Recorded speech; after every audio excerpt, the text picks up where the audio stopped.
Өнөөдөр их сайхан өдөр тохиолж байна. Америк нэгдсэн улсын Вашингтон DC хотод нийслэл хотоос мэнчилж байна.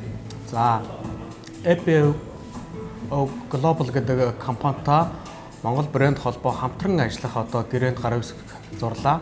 Энэ гэрээний хүрээнд Монгол улсын бизнес, жижиг дунд бизнес эрхлэгчдээс ахуулаад бүх бизнесийн салбарын Америк нэгдсэн улсад хүрэлцэн ирж бизнесийн чиглэлээр суралцах, богино хугацааны сургалтуудыг хийх.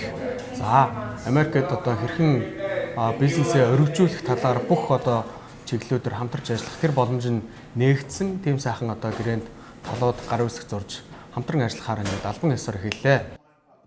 Энэ хөтөлбөрт бизнесүүдтэй танилцах аялал, бизнес хамтын ажиллагааг нэмэгдүүлэх чиглэлд чиглэгдэж байгаа юм. Мөн цаашдаа бид Монголын компаниудад Америк нэгдсэн улсын бизнес эрхлэгчид болох түншүүдэд танилцуулахад туслах зорилготой.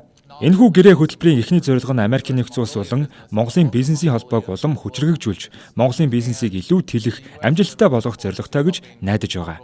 Гадаад дахь түншүүдтэй бизнесийн стратегийг хэрхэн сонгох, тохируулах, хэрэгжүүлэх, урт хугацааны хамтын ажиллагааны талаар ойлгоход чиглэгдсэн.